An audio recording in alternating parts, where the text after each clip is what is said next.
It was a warm afternoon in Memphis, the kind of day when the air hangs heavy and time feels slow. Outside the gates of Graceland, reporters had already gathered. Camera flashes popped through the trees like lightning. And at the center of it all was a single headline making its way across every radio and newspaper in America. Priscilla Presley is pregnant. The world cheered. Fans outside the gates screamed with joy. News anchors called it a new chapter for the king. It sounded like a fairy tale come true, the most famous couple in America finally starting a family. But inside Graceland, behind those tall white columns, Elvis Presley stood frozen at the top of the staircase. In his hand, a folded newspaper trembled slightly. He wasn't angry. He wasn't smiling either. He just stood there, quiet, unreadable. The house around him was buzzing. Priscilla was upstairs, talking on the phone with her mother. Vernon, his father, was packing in the hallway, half excited, half worried about what this meant for Elvis's career. But Elvis, he didn't move. He kept staring at that front-page picture of himself and Priscilla. The smile on his face looked bright enough to light the world. But the man holding that paper knew the truth. That smile wasn't real. He remembered when the story first leaked. A friend had called him early that morning, saying, "Elvis, the press knows, they're already running it." He didn't even finish his coffee. He just walked to the window and stared out toward the gates. It should have been the happiest moment of his life. But instead, something deep inside him began to twist. Maybe it was fear. Maybe disbelief. Or maybe the feeling that life, his life, was about to change forever. To the fans, Elvis was the symbol of youth and freedom. He was the man who could make millions of people scream with just a single note.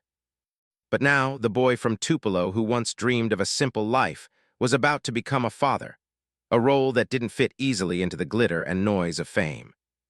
He sat down on the couch and turned on the radio. Every station seemed to be talking about him. The DJs laughed and congratulated him. Callers phoned in with messages like, "We're so happy for you, Elvis." But he didn't feel happy. He felt something else, something quiet, heavy, and impossible to explain. In that moment, he thought about his own childhood. The tiny house in East Tupelo. The long days when his parents worked just to keep food on the table. He thought about how much his mother, Gladys, had loved him, how her hugs made him believe everything was going to be okay. And then he thought about his father, Vernon, and how prison had taken him away when Elvis was still just a boy. Now he was the one standing in his father's place. The whole world expected him to be strong, loving, and perfect. But how do you prepare for something like that when you've never really seen it done? He leaned back and whispered to himself, "Am I ready for this?" The sound of his own voice felt strange. A soft knock came at the door. It was Joe Esposito, one of his closest friends and road managers. Joe smiled nervously and said, Everyone's talking about it. The fans are going crazy. This is big, man. You okay?" Elvis just nodded. "Yeah, Joe, I'm fine." But his eyes told another story. He wasn't fine. He was scared. Not because he didn't love Priscilla, he did. But because for the first time, he realized that love alone might not be enough to hold together the world he'd built. He looked toward the upstairs hallway, where Priscilla's voice echoed faintly through the walls. And for the first time that day, a small, tired smile crossed his face. "She deserves better than this circus," he whispered. Outside, the reporters shouted his name again. He took a deep breath, put on his sunglasses, and walked toward the door. The king of rock and roll was about to face the cameras, but the man behind those shades felt more like a scared young husband than a legend. When he stepped outside, the crowd erupted. Flashbulbs went off like fireworks. He waved, smiled, and said all the right words. But behind every smile was a thought he couldn't shake. If they only knew what I'm really feeling right now. And that's when the camera caught the look. That split-second moment, the faint tremble in his jaw, the shadow behind his eyes. The photograph went everywhere the next day. Fans called it the look of love. But those who really knew Elvis knew better. That look wasn't just love. It was fear, hope, and heartbreak all at once. A few weeks before that headline, things inside Graceland had already started to shift. The late-night parties had grown smaller, the laughter a little quieter. Elvis had been writing songs again, slower, softer ones. Songs that sounded less like fame and more like confession. He and Priscilla were newly married, still figuring each other out. Their lives were a strange mix of tenderness and pressure. When the world saw a perfect couple, they saw only part of the truth. They had married in Las Vegas in May 1967. The ceremony was short, beautiful, and carefully planned by his management team. But even on that day, Elvis had felt the weight of 1,000 eyes watching. He once told Charlie Hodge, "It's funny, man, you get married and it's still like a movie. You start wondering if it's even real." After the wedding, Priscilla moved fully into Graceland. She decorated the rooms, tried to bring warmth into the big, echoing halls. But sometimes she could feel the distance, Elvis's sudden silences, the way he would drift away mid-conversation and disappear into the music room for hours. When she found out she was pregnant, she was terrified and thrilled all at once. She waited for the right moment to tell him. One evening after dinner, she sat beside him on the couch. "Elvis," she said softly, "I think I'm going to have a baby." For a moment, he didn't say anything. He just stared at her hands. Then he asked quietly, "You sure?" She nodded, smiling through her tears. He stood up, walked to the piano, pressed a single note, then another. "That's something," he murmured, but his voice was distant, like he was somewhere else entirely. Later that night, Priscilla wrote in her journal that she couldn't read his face. He wasn't angry. He wasn't joyful either. Just thoughtful. Almost scared. Elvis spent that night walking around Graceland alone. He stopped by his mother's old photo in the hallway and whispered, "Wish you were here, Mama. I don't know how to do this." To him, fatherhood wasn't just about raising a child. It was about living up to an idea, one he didn't think he could reach. He remembered how hard Gladys had worked, how she believed in him before anyone else did. She used to tell him, "Son, you're special, but don't forget everybody's special to someone." That line played in his head all night. By morning, Priscilla found him sitting on the back porch with a cup of coffee, staring out over the yard. She wrapped a blanket around his shoulders and whispered, "You okay?" He smiled weakly, "Yeah, just thinking." "About what?" He paused. "About whether the world'll let me be a dad, or if it'll only let me be Elvis." That was his fear, that he'd never be allowed to live like a normal man. Every moment of his life was owned by someone. The fans, the press, the contracts, the schedules. But being a father meant slowing down, staying still, being present. And that was something fame had never allowed. Priscilla tried to reassure him. She told him he'd be wonderful, that their child would change everything for the better. And for a while, he believed her. He began to smile more, talk about names, hum lullabies he hadn't even written yet. But underneath that joy was something else, a quiet fear that he might fail, not as a performer, but as a man. In the weeks that followed, Elvis began visiting the nursery more often. He'd stand in the doorway, just looking at the tiny crib being built, running his hand along the smooth white wood. He'd imagine a little baby reaching for him, saying, "Daddy," and for a second it would fill him with hope.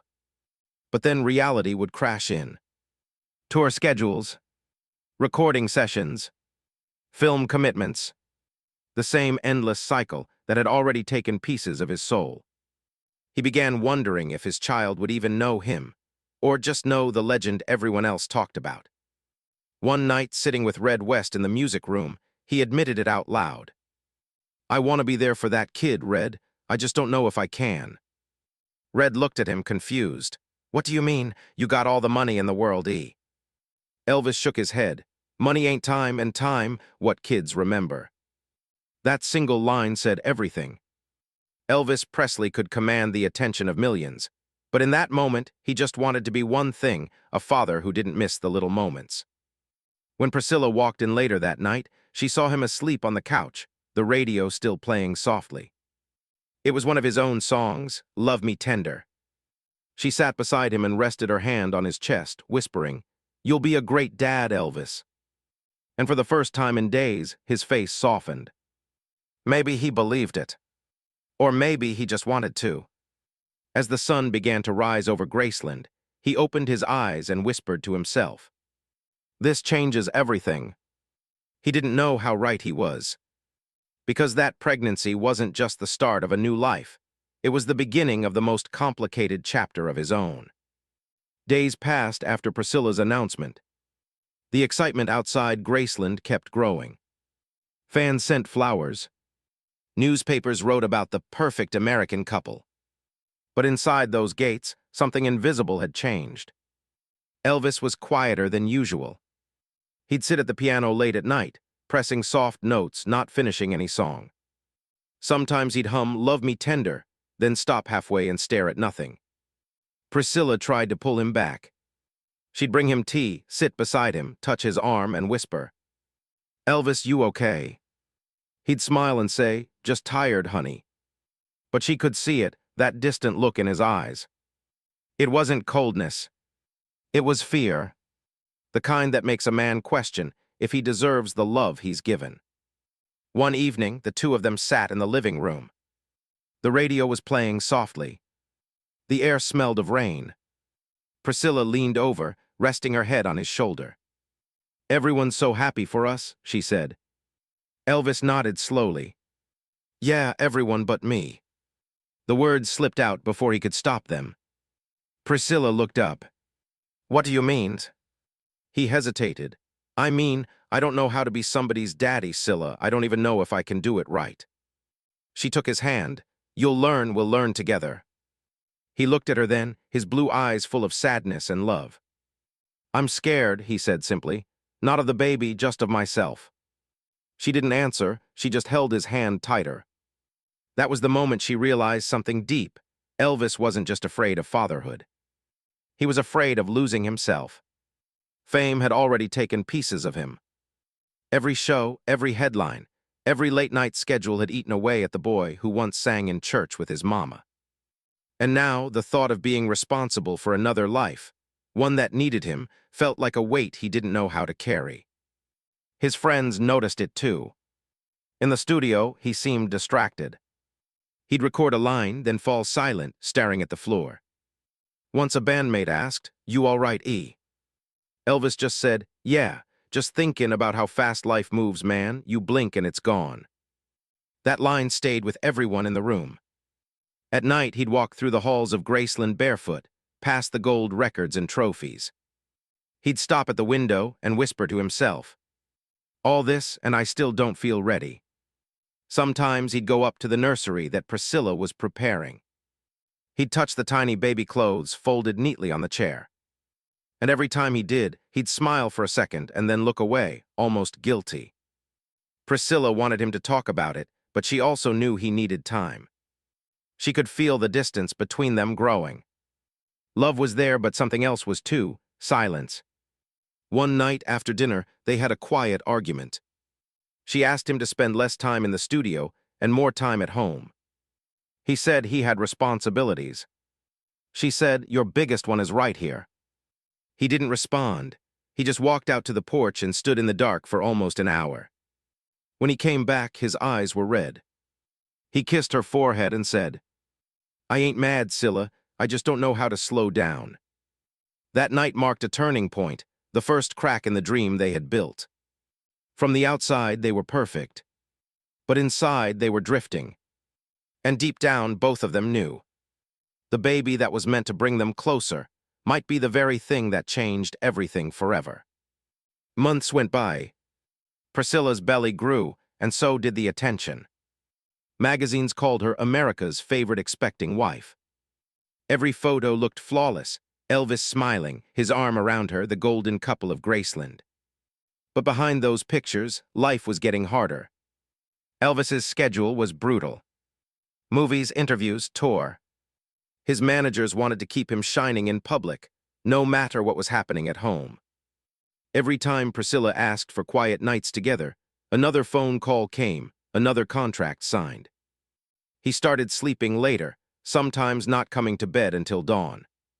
Priscilla would wait up, pretending to read, but really just listening for his footsteps.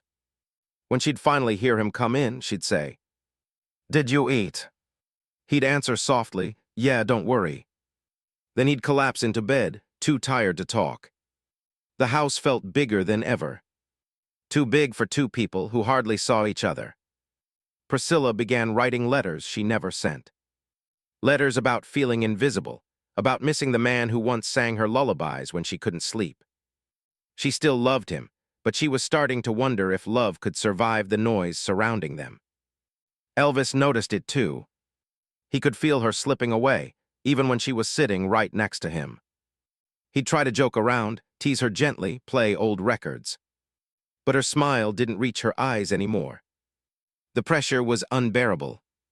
Every magazine, every fan, every manager, they all expected perfection. And Elvis, desperate to please everyone, kept performing even when his heart wasn't in it. He once told his friend Jerry Schilling, "I sing all night for strangers, but I don't even know what to say to my own wife anymore." That truth broke him a little. In public, he was still the king, charming, confident, unstoppable. But in private, he was a man divided. One part wanted to hold his wife and plan for the baby's arrival. The other part couldn't stop running from his own fears. Some nights, Priscilla cried herself to sleep. Other nights, Elvis would sit beside her bed, just watching her breathe, whispering apologies she'd never hear. It wasn't anger between them, it was distance.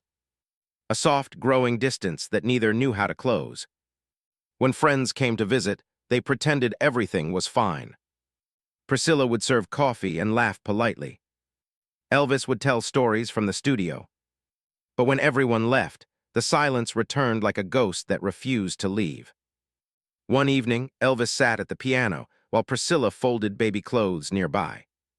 He started playing a soft melody, slow and sad. She looked up. "That's beautiful," she said. He smiled faintly. "Yeah, just something I've been working on." "What's it called?" He looked down at the keys. "Don't know yet, maybe Lonely Inside." Priscilla didn't respond. She just turned back to her work, tears quietly rolling down her cheeks. Elvis saw them, but he didn't stop playing. Music had become the only way he could speak his truth without words. By now, the baby's room was ready. White walls, soft blue curtains, a rocking chair by the window. Elvis would sometimes sit there at night alone, holding a little stuffed bear and whispering, "I'll do better, I swear I will." But each new day pulled him back into the spotlight. He couldn't escape it. The world didn't care about his fears, it only cared about the king. And slowly, both he and Priscilla began to realize something painful.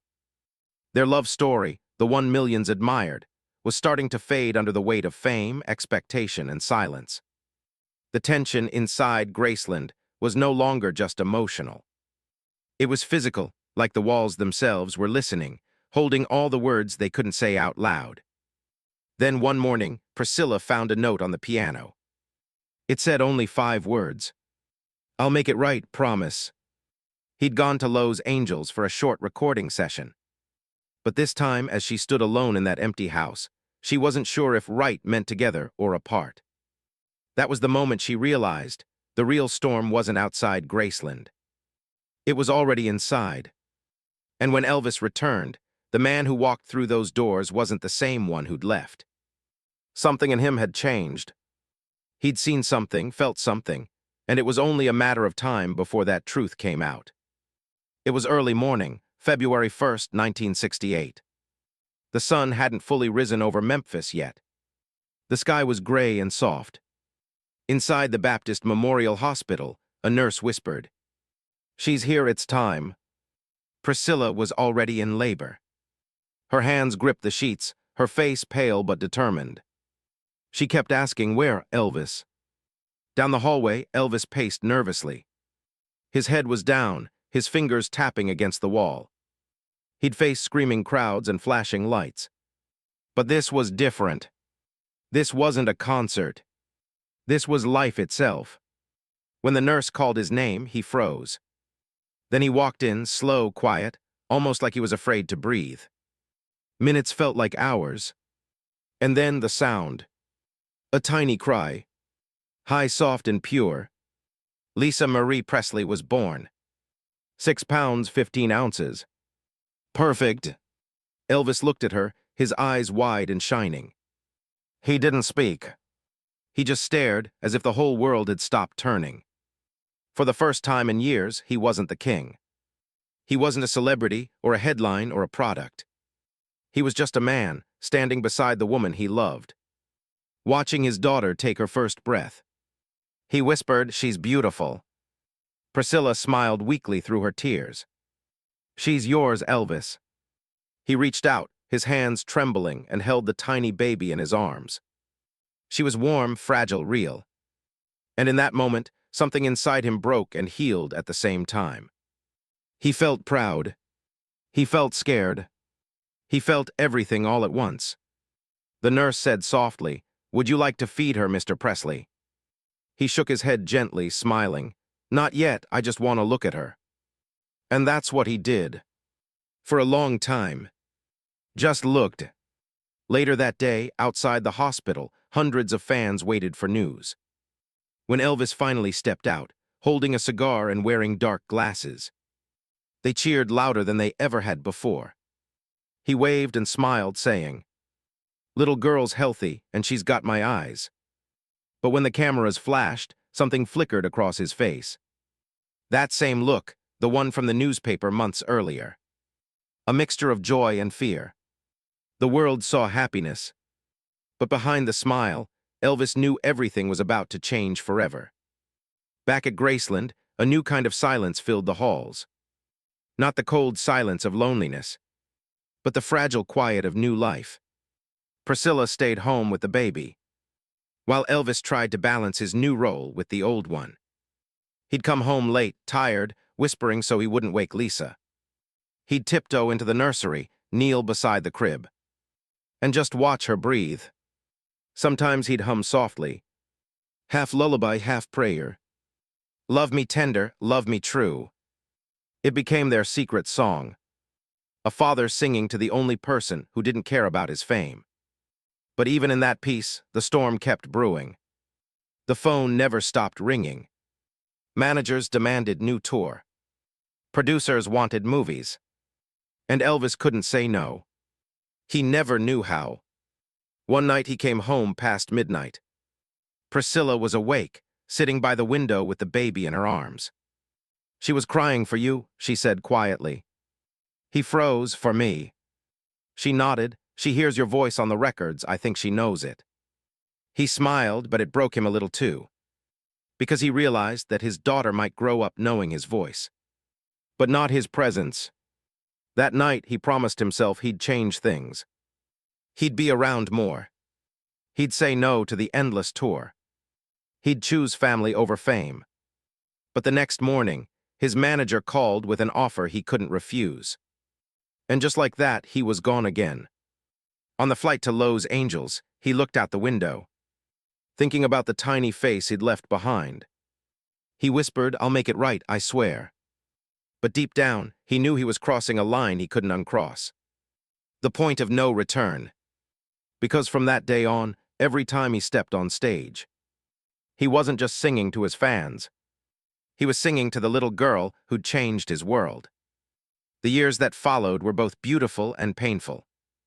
Elvis was changing. The man who once lived for the spotlight began to crave quiet moments instead. He'd call Priscilla from hotels across the country just to ask, "What's she doing now?"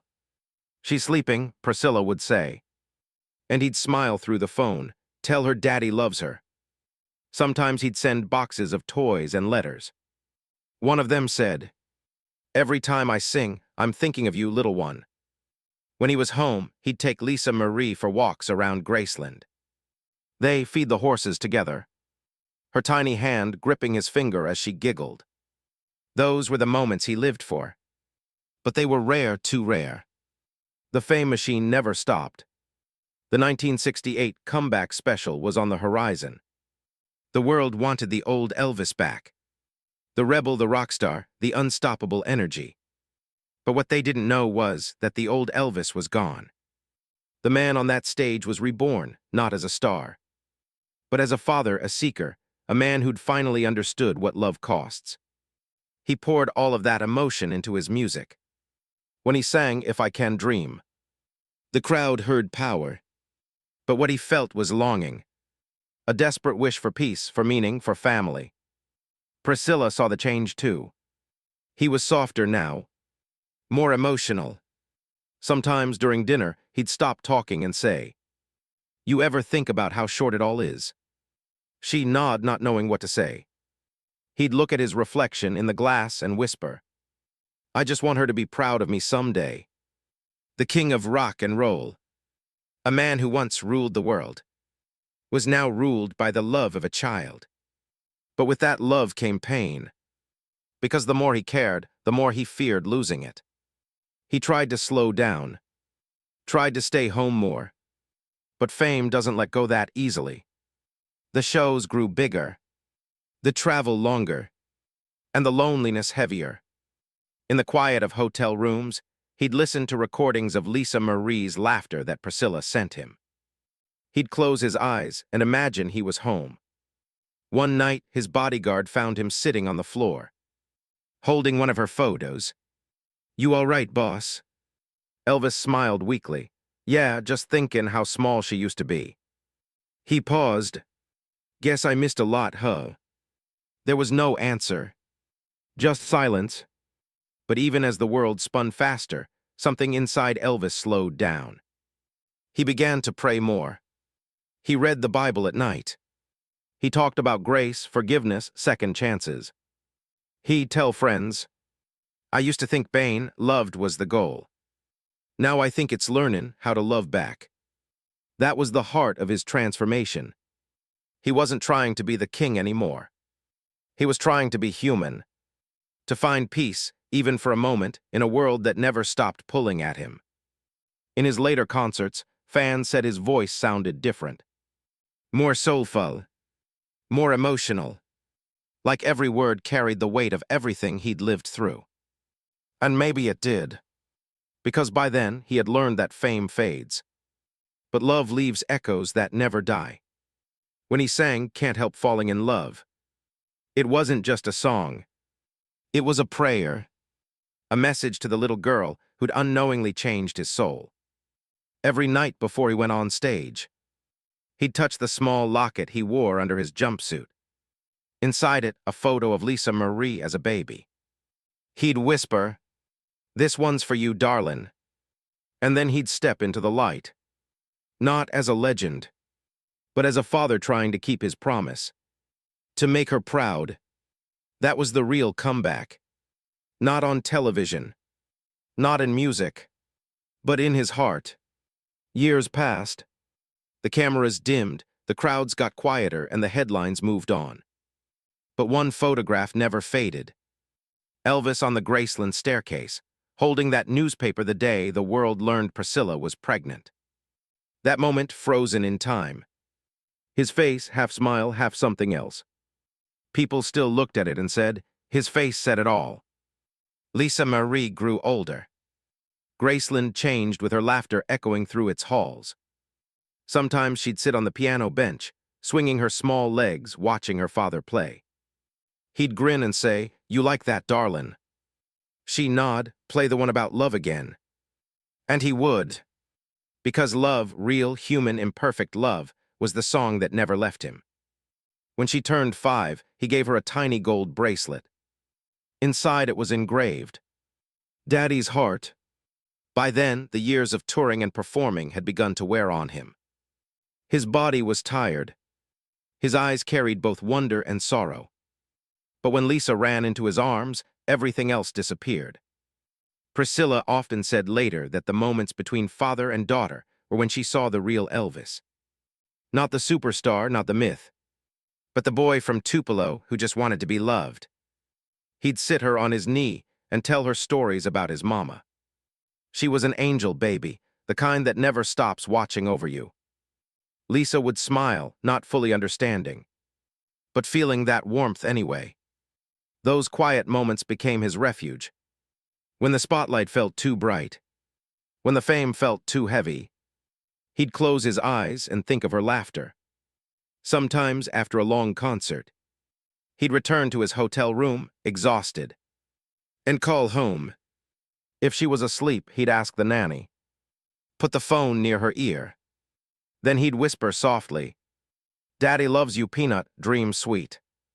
Maybe she never heard it. But maybe she did. And maybe that was enough.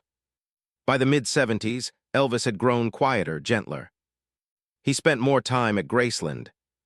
He'd walk through the house at night, past the nursery where Lisa once slept, past the gold records on the walls. Sometimes he'd stop, touch one of the framed photographs, and smile sadly. "So much of me is still here," he'd whisper. The fame had given him everything, and taken just as much away. But fatherhood had done something fame never could. It had humanized him. It reminded him that even legends are just men who love deeply and fear losing that love. In one interview, a reporter asked, "What's your greatest achievement, Mr. Presley?" People expected him to say his music, or his movies, or the millions of fans. Instead, he smiled softly and said, "My daughters." That one line said everything. After his passing, people searched through his letters and journals. Among them was a small note written on hotel stationery. It said, "Tell Lisa she saved me." No one knows when he wrote it. But those 5 words became his final confession. The truest one of all. And years later, Lisa Marie would tell interviewers, "My daddy wasn't perfect, but he loved me with everything he had, and that's what I remember." That's what mattered in the end. Because the story that began with headlines and flashing cameras ended with something far quieter. A father's heart finally at peace. When people look back now, they see 2 Elvises. The king, larger than life, and the man, quiet and searching. But both were real, and both were shaped by that single announcement. Priscilla Presley is pregnant. That moment didn't just change his career. It changed his soul. It forced him to face the one truth no fame could protect him from. That love, real love, always demands vulnerability. And that's why his face said it all. Because behind every legend is a person learning to be human. He taught millions to dream big. But through his mistakes and tenderness, he also taught something softer. That love, family, and forgiveness will always matter more than applause. If you listen closely to his later songs, you can still hear that transformation. Every note carries the weight of the man he became. A father, a lover, a soul reaching for grace. And maybe that's the lesson he left behind. That no matter who we are, no matter how famous, broken, or afraid, we all want the same thing: to love and be loved back honestly. So when you think of Elvis, don't just remember the stage lights or the jumpsuits. Remember the man holding his newborn daughter, whispering, "I'll make it right." Because that's the version of Elvis that lives forever. Not the king, but the father who finally understood that real legacy isn't in music charts. It's in the hearts we leave behind. So if you're watching this tonight, take a moment to tell someone you love them. Hold them close. Because one day, it won't be your success that they remember. It'll be your kindness, your presence, your heart, just like Elvis, whose face even now still says it all.